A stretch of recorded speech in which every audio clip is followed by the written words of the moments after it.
అతడు Indo American America పోలీసులకు most wanted టెక్సాస్లో ప్రియురాల్ని హత్య చేసి 23 ఏళ్ల శిక్ష పడ్డ ఖైదీ అక్కడి న్యాయమూర్తికి లంచం ఎరవేసి నకిలీ వీసాతో పారిపోయి హైదరాబాద్ చేరుకున్న హంతకుడు ఆశ్చర్యం గొలిపే రీతిలో 7 ఏళ్ల పాటు ఇక్కడ అజ్ఞాతవాసం గడిపాడు. ఇక్కడ నకిలీ ధృవీకరణ పత్రాలు పొంది ఉద్యోగి అవతారం ఎత్తాడు. ఎట్టకేలకు సైబరాబాద్ పోలీసుల దర్యాప్తులో గుట్టు రట్టు కావడంతో ఏడాది పాటు చెర్లపల్లి కేంద్ర కారాగారంలో బందీగా ఉన్న అతడిని అమెరికా పోలీసులు ఇటీవలే పట్టుకెళ్లారు. అక్కడి న్యాయస్థానం వారం క్రితం తిరిగి శిక్షను ఖరారు చేసింది. ముద్దమల్లె అమిత్ లివింగ్స్టన్ అమెరికాలో టెక్సాస్లో మెడికల్ బిల్లింగ్ నిపుణుడిగా పనిచేసేవాడు. అతడి తండ్రి ముద్దపల్లె లివింగ్స్టన్ లోగడ హైదరాబాద్ ఉస్మానియా మెడికల్ కాలేజీల్లో వైద్య విద్యలో డిగ్రీ చదివాడు. టెక్సాస్లో ఉంటున్న సమయంలో అమిత్కు పెళ్ళై 3 పిల్లలున్న హెర్మిల్లా ఫెర్నాండెస్తో పరిచయం ఏర్పడి ప్రేమకు దారితీసింది.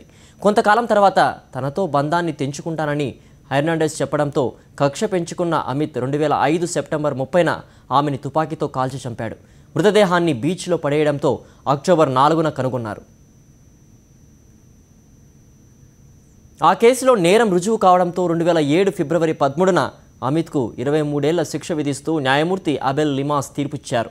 అయితే లిమాస్తో పాటు అప్పటి డిస్ట్రిక్ట్ అటార్నీ ఆర్మాడ్తో విల్లాలోబాన్కు లంచం ఇచ్చి బెయిల్ పొందిన అమిత్ నకిలీ పాస్పోర్టు సహాయంతో భారత్కు పారిపోయి వచ్చాడు. ఈ వ్యవహారంలో న్యాయమూర్తులిద్దరికీ 21 ఏళ్ల శిక్ష పడింది. 2010 నుంచి సైనిక్పురి మాధవీపురి కాలనీలోని ఓ అపార్ట్మెంట్ పెంట్ హౌస్లో తిష్టవేశాడు అమిత్ లివింగ్స్టన్. సికింద్రాబాద్ ప్యారడైజ్ సమీపంలో ఓ సంస్థకు మెడికల్ ట్రాన్స్క్రిప్షనిస్ట్గా పనిచేస్తూ ల్యాప్టాప్ ద్వారా తనకు అప్పగించిన పని పూర్తి చేసేవాడు. ఇక్కడే సంజయ్ కుమార్ పేరుతో నకిలీ pan card, ration card, driving లైసెన్సులు పొందాడు. తరచూ ఇంట్లో నుంచి బయటికి రాకపోతుండడంతో అనుమానం వచ్చిన స్థానికులు గతేడాది కుషాయిగూడ పోలీసులకు సమాచారం ఇచ్చారు. అమిత్ ఇండో అమెరికన్ కావడంతో అప్పటి ఇన్స్పెక్టర్ ప్రతాప్ కుమార్ కొన్ని రోజుల పాటు అతడి వ్యవహార శైలిని నిశ్చితంగా గమనించాడు. అతడి గురించి ఆరా తీయడంతో అప్పటికే అమిత్ పేరిట ఇంటర్పోల్ రెడ్ కార్నర్ నోటీస్ జారీ చేసినట్లు తెలియంది. మొదట నకిలీ ధృవీకరణ పత్రాలను కలిగి ఉన్న నేరం కింద గత ఏడాది మే 11న అమిత్ను అరెస్ట్ చేసి కోర్టు ఆదేశాలతో చెర్లపల్లికి తరలించారు. ఈ కేసులో ఏడాది శిక్ష కూడా పడింది. అరెస్ట్ అయిన నాటి నుంచే అమిత్ జైలులో ఉండడంతో ఈ నెల 11న అతడి ఏడాది కారాగారవాసం ముగిసింది. దీంతో అతన్ని ఢిల్లీలోని ఎక్స్ట్రాడిక్షన్ న్యాయస్థానంలో హాజరుపరిచారు. మరోవైపు రెడ్ కార్నర్ నోటీస్ ఉండడంతో అమిత్ను అరెస్టు చేసిన విషయం సిబిఐ వర్గాలు అమెరికా పోలీసులకు సమాచారం అందించింది.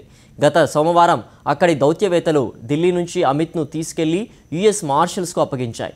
అనంతరం అతన్ని Texas Cameron country district attorney ఎదుట హాజరుపరచడంతో హత్య కేసులో 23 ఏళ్ల శిక్షను ఖరారు చేశారు. అలాగే న్యాయమూర్తులను ప్రభావితం చేసిన కేసులోనూ తాజాగా అభియోగాలు నమోదు చేశారు. There's no glasses. He's you may see it a little bit, a lot thinner, lost a lot of weight. We knew where he lived, we knew what he was driving, we knew he was working, and we knew what he was up to, and we knew what he was doing on a daily basis. Queremos dar gracias a Dios que nos está haciendo justicia. We're very thankful. Con el fiscal Luis Sainz. With the district attorney, Mr. Luis Sainz. Y las dependencias involucradas. And all the agencies that have been involved. Que trabajaron. That have worked. Para capturar en la India.